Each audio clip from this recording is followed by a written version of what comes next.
جس کے ذریعے سے ہم اپنی ولایت کو قرآن سے ثابت کر سکتے ہیں.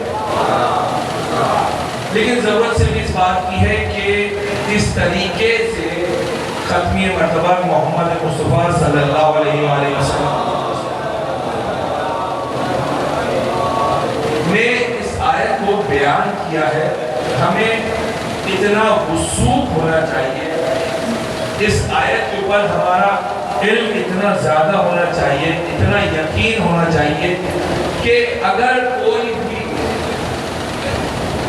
شیطان صفت انسان کسی بھی پہلو سے آ کر گمراہ کرنے کی کوشش کرے، میں نے کل بیان کیا تھا وہ صراط مستقیم سے، تو آپ کے پاس ہر نہج سے، ہر سمت سے آنے والے بار کا صحیح جواب موجود ہو. کوئی لفظ کے اعتبار سے، کوئی شان نزول کے اعتبار سے، کوئی کسی بھی اعتبار سے اگر آپ سے سوال کرے تو آپ اس کو علی کا موالی بن کر جواب دیں. کہیں پر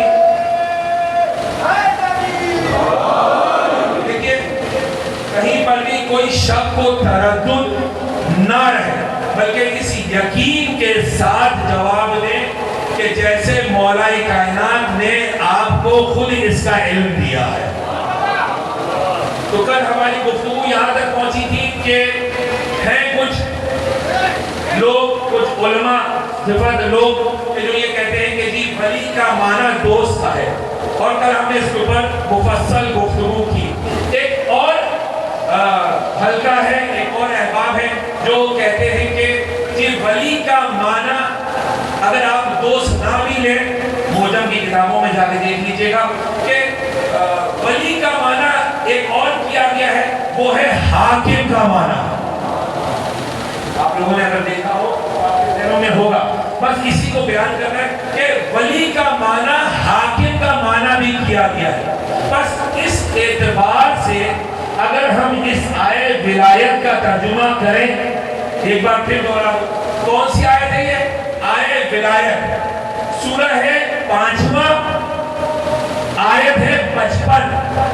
اب یہ ذہنوں میں رکھیے گا کہ کبھی بھی کسی بھی مقام پر اگر آپ سے کوئی دلیل مانگے تو فقط یہ لفظ 5، یہ حرف 5 آپ کے ذہن میں رہے، آیت ولایت خود بخود آ جائے گی. اچھا، اس کا ترجمہ کیا گیا ہے کہ حاکم کا معنی، تو اب نتیجہ کیا آئے گا کہ اللہ تمہارا حاکم ہے، انما فقط اللہ تمہارا حاکم ہے، اس کا رسول تمہارا حاکم ہے، اور وہ کہ جو نماز کو قائم کرے اور حالت رکوع میں زکات دے، وہ تمہارا حاکم ہے، وہ تمہارا حاکم ہے. حاکم کا مطلب کیا ہوتا ہے؟ حاکم کا مطلب ہوتا ہے حکم کرنے والا. حکم کرنے والا یعنی جس کے پاس عہدہ ہو، جس کے پاس سلطنت ہو، جس کے پاس حکومت ہو، اس کو حاکم کہتے ہیں. اب میری سمجھ میں نہیں آتا، یا تو حاکم ہم نے قرآن صحیح سے سمجھ لیا ہے، یا قرآن پڑھنے والوں نے 2 قدم آگے بڑھ کر قرآن کو لے لیا ہے. آپ ترجمہ کر رہے ہیں، آپ کہہ رہے ہیں کہ ولی کا معنی حاکم کا ہے، تو جب خدا خود یہ کہہ رہا ہے کہ ولی کا معنی حاکم ہے، میں تمہارا حاکم ہوں، میرا رسول تمہارا حاکم ہے، جو حالت رکوع میں زکات دے وہ تمہارا حاکم ہے. بھائی ہم نہیں کہہ رہے، قرآن کہہ رہا ہے. تو جب قرآن یہ کہہ رہا ہے کہ تمہارا حاکم وہ ہے، تو تمہیں کس نے اختیار دیا کہ تم اپنا حاکم خود بنا لو؟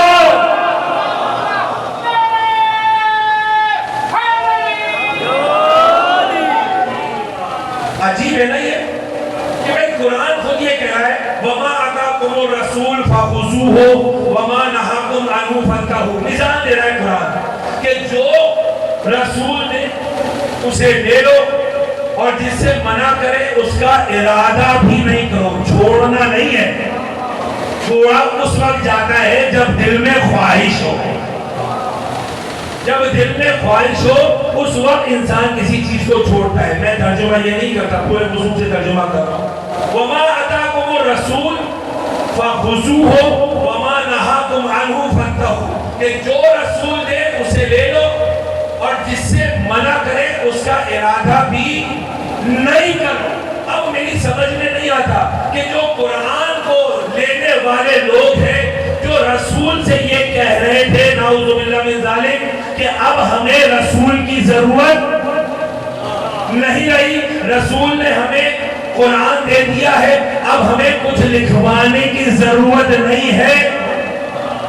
اللہ پہلے سے جانتا تھا ان کے ارادے کیا ہے, اللہ پہلے سے جانتا تھا. اچھا اس مقام پہ ایک لمحے کے لیے روکوں گا کہ اللہ کا ارادہ اس کی ذات سے ہے یا نہیں ہے. جب سے خدا ہے اس وقت سے اس کا ارادہ ہے. ہمارا عقیدہ یہ ہے کہ ایسا نہیں ہے کہ اللہ الگ ہو اس کا ارادہ الگ ہو, نہیں, عین ذات ہے اس کا ارادہ.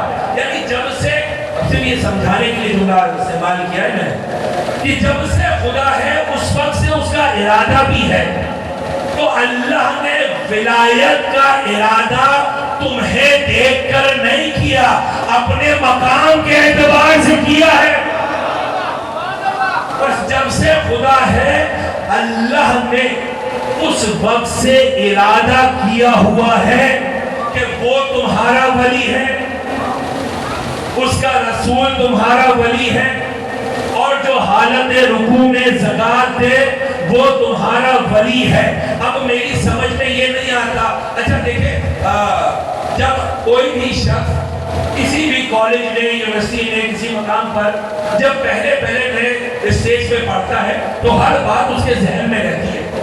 نہیں, ابھی کچھ دن پہلے تو یہ پڑھا تھا, مجھے یاد ہے, لیکن میری سمجھ میں نہیں آتا کہ وہ کہ جو رسول کے ساتھ ہر وقت رہتے تھے, یہاں تک کہ قرآن کی آیت نازل ہو گئی کہ ہمارے رسول کو, آیت نجوہ کی طرف اشارہ ہے, ہمارے رسول کو اذیت نہیں دو, پہلے صدقہ دو, ہر وقت جو آ کر بیٹھ جاتے ہو, ہر وقت جو ہمارے رسول کے ساتھ رہتے ہو, اب ایسے نہیں ہوگا. پہلے صدقہ دو, پھر آ کر رسول سے ملاقات کرنا.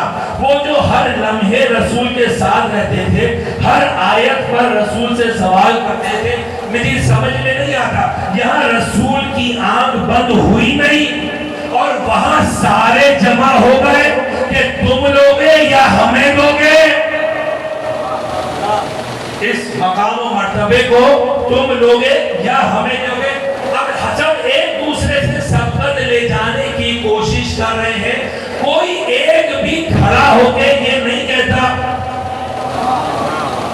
بات پہنچ رہی نہیں پہنچ رہی میرے بھائی سوال ہے نا کہ کوئی ایک تو ہو کہ جس کے ذہن میں یہ آیت ہو, اگر یہ آیت نہ بھی ہو کم سے کم قرآن تو تھوڑا بہت پڑھا ہوا ہو, کیا کہ نہیں بھائی یہاں جمع ہونے کی ضرورت نہیں ہے. ہم نے قرآن میں پہلے سے پڑھا ہوا ہے, پہلے سے قرآن میں پڑھا ہوا ہے, ہمیں یاد ہے کہ قرآن میں کیا کیا ہے. کوئی یہ نہیں کہا, سب لگے ہوئے ہیں رسول کے بعد. ابھی آنکھ بند ہوئی ہے رسول کی اور سب اس بات پر منحصر ہیں کہ یہ ہمارا حق بنتا ہے. وہ آ کے کہتے ہیں یہ ہمارا حق بنتا ہے. کوئی بھی یہ نہیں کہتا کہ تم اپنا اپنا حق مانگ رہے ہو, جس کی چیز ہے اس سے تو پوچھ لو. عجیب ہے نا حضور, کوئی یہ نہیں کہہ رہا کہ بھائی جس کی چیز ہے. اچھا اب یہ معنی میں نے آپ کو بیان کر دیا کہ ولی کا معنی کیا ہے, کیا حاکم کا, کہ بھائی سلطنت اور حکومت ولی کے معنی میں ہے. اب کوئی آگے سوال کرے کہ سلطنت اس کی ہوتی ہے جس کی اپنی ملکیت نہ ہو. یہ بات پہنچ رہی ہے بھائی, سلطنت کیسے ملتی ہے؟ یا تو انسان اس کو کسی سے چھینے, یا اس کو ارث و میراث میں مل کے, مثلا فلاں کے بابا اس ملکیت کے مالک تھے, اب مجھے میراث میں یہ ملکیت مل گئی ہے. یا کوئی آ کر کسی کے حق کے اوپر غاصب ہو جائے, حق کو چھین لے، اس طریقے سے ملکیت ملتی ہے۔ اب جنہوں نے بھی حاکم کا ترجمہ کیا، میری سمجھ میں نہیں آتا کہ وہ خالق کائنات کو پہچانتے ہیں یا پہچانتے نہیں ہیں۔ جو خالق کائنات اس کائنات کا مالک ہے، اس کو تمہارے بنائے ہوئے حکومت کی ضرورت نہیں ہے۔ اس کو ضرورت نہیں ہے کہ تم یہ کہو کہ وہ خالق ہمارا حاکم ہے۔ نہیں بھائی، وہ تو مالک ہے، وہ جسے چاہے گا حاکم بنائے گا، تمہیں یہ اختیار نہیں دے گا کہ تم بناؤ۔ اس لیے یہ حکومت کا معنی بھی اس اعلان سے سازگار نہیں ہے کہ جس اعلان پر رسول خدا صلی اللہ علیہ وآلہ وسلم غدیر خم کے مقام پر تمام مسلمانوں سے سوالات کے مجمع سے صرف یہ کہہ رہے، اب ہم اپنا عقیدہ بیان کریں گے، جو صحیح عقیدہ کہ ولی کا معنی کیا ہے۔ ایک مرتبہ تمام سوالات کا مجمع غدیر میں جمع ہوا، رسول خدا نے سب سے پہلے پوچھا، الستو اولی بکم من انفسکم، اے مسلمانوں یہ بتاؤ کیا تمہارے نفسوں پر میں تم سے زیادہ حکومت و اولویت نہیں رکھتا؟ کیا کہا؟ الستو اولی بکم من انفسکم، من اجسامکم نہیں کہا۔ یہ نہیں کہا کیا تمہارے اوپر، تمہارے جسموں پر، تمہارے ہاتھ پیروں پر میں تم سے زیادہ اولویت نہیں رکھتا، نہیں کہا کہ تمہارے نفسوں پر میں تم سے زیادہ اولویت نہیں رکھتا۔ کیوں کہا نفسوں پر؟ اگر نفس مجموعہ ہے چند چیزوں کا، میرے ساتھ رہیے گا، نفس مجموعہ ہے ارادے کا، محبت کا، نفرت کا، غصے کا، اور یہ جتنی بھی کیفیت انسان کے اوپر طاری ہوتی ہے، ان سب کے مجموعے کو نفس کہا جاتا ہے۔ سرکار بات پہنچ رہی ہے نا میری؟ محبت، نفرت، پیار، غصہ، شفقت، ان تمام کیفیت کا مجموعہ جہاں جمع ہو جائے انسان کے جسم میں، اس کو نفس کہتے ہیں۔ اچھا میں آپ سے سوال کروں کہ بھائی آپ نے جو فلاں جگہ جانے کا ارادہ کیا ہے اور بیچ میں رک گئے، مثال دے رہا ہوں، تو کیا آپ نے اپنے اختیار سے کیا؟ کہا کہ نہیں مولانا، مسئلہ یہ ہے کہ کچھ چیزیں ایسی ہیں جس پہ اختیار نہیں ہوتا، کچھ عمل ایسے ہیں جن کو دیکھ کر جب غصہ طاری ہو تو اس غصے پر اختیار نہیں ہوتا۔ اور واضح کروں، کہا کہ مولانا ہمارے دل میں بڑے عجیب عجیب سے خیالات آ رہے ہیں۔ کہا بھائی آپ کا اپنا اختیار ہے، آپ کا اپنا دل ہے، خیال کو نکال دو۔ یہ بات پہنچ رہی ہے۔ میں نے کہا بھائی آپ فلاں صاحب سے کیوں محبت کرتے ہیں؟ نہیں کرے محبت؟ کہا کہ مولانا اختیار کی بس ہو گئی، محبت کے اوپر اختیار نہیں ہوتا۔ بس اسی لیے یہ جو مجموعہ ہے نا چند چیزوں کا، چند کیفیت کا، یہ عجیب کیفیات ہے کہ انسان کو ان کیفیات کے اوپر اختیار نہیں ہوتا۔ کسی پہ غصہ ہو گیا، ایک شخص ہے کہ جو یہاں پر مثلاً کوئی غلط کام کر کے چلا گیا، آپ کو غصہ آ گیا، میں کہوں بھائی آپ کیوں غصہ کر رہے؟ کہا کہ مولانا اس کا عمل کو دیکھ کر خود بخود غصہ آ گیا، اس کیفیت میں ہمارا کوئی اختیار نہیں ہے۔ بات پہنچ رہی ہے نا؟ یعنی کیفیات کے اوپر انسان کا اختیار نہیں ہوتا، کیفیت کے مجموعے کو نفس کہا جاتا ہے۔ آپ اس کی سیکوینس کو ملائیے، کیفیت کے مجموعے کو نفس کہا جاتا ہے، اور ان کیفیات پر انسان کا اختیار نہیں ہوتا۔ بچے سے محبت کر رہے ہیں، اپنا بچہ ہے، خود بخود محبت ہوتی کا اختیار ہی نہیں ہے۔ بڑا عجیب ہے سلسلہ، کیفیت کے مجموعے کو نفس کہتے ہیں کہ جس پر انسان کا اختیار نہیں ہوتا. اور رسول یہ پوچھ رہے ہیں الستو اولا بکم من انفسکم، اے مسلمانوں یہ بتاؤ کہ تمہارے نفسوں پر مجھے تم سے زیادہ اختیار نہیں ہے؟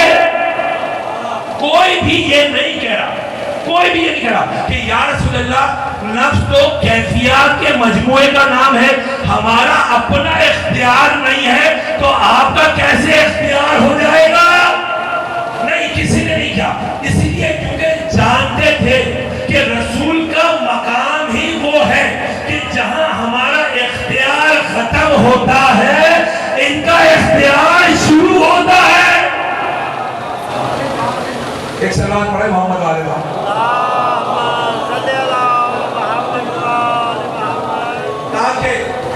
بھلے نعم یا رسول اللہ، ہاں آپ کا اختیار ہمارے نفسوں پر بھی ہے، ہمارے نفسوں پر بھی آپ کا اختیار ہے. بس جیسے ہی رسول نے یہ اقرار لے لیا پھر کیا کہا کہ بس جس کا میں مولا ہوں اس کا علی مولا ہے.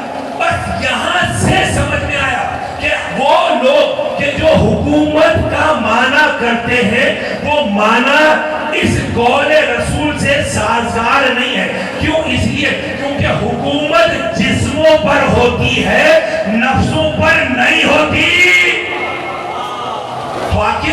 حاکم کوئی بادشاہ کوئی وزیر آپ کو زبردستی اپنے کام کے لیے تو مجبور کر سکتا ہے لیکن آپ کے دل کو اپنی طرف نہیں موڑ سکتا. بس اس لیے رسول نے یہ کہا کہ میں تمہارے نفسوں پر تم سے زیادہ اختیار رکھتا ہوں. یعنی کیا مطلب؟ اگر تمہاری بہت اطمینان کے ساتھ اور پورے وثوق کے ساتھ یہ جملے ادا کر رہا ہوں، روایات کے جملے ہیں. کیا کہا کہ تمہارے نفسوں پر میں تم سے زیادہ اختیار رکھتا ہوں. یعنی رسول یہ بتانا چاہ رہے ہیں کہ اگر تمہاری ولادت طاہر ہوگی، پاک پہنچ رہی ہے، اگر تمہاری ولادت پاک ہوگی، نجاست سے دور ہوگی تو ہماری محبت تمہارے دل میں خود بخود آ جائے گی، تمہیں کچھ کرنا نہیں پڑے گا. لیکن اگر تمہاری ولادت پاک نہیں ہوگی، بات پہنچ رہی ہے نہیں پہنچی سرکار؟ یہ تو روایت ہے، ایک نہیں متعدد روایات ہیں کہ ان کی محبت اسی دل میں آئے گی کہ جس کی ولادت پاک ہوگی. جو طہارت کے در سے دور ہوگا وہ لاکھ کوشش کر لے ان کی محبت کو حاصل نہیں کر سکتا. کیوں؟ اس لیے کیونکہ ان کی طہارت کی گواہی ہم اور آپ نہیں دے رہے، اللہ دے رہا ہے. انما یرید اللہ لیذھب عنکم الرجس اہل البیت ویطہرکم تطہیرا. صلوات پر محمد علیہ.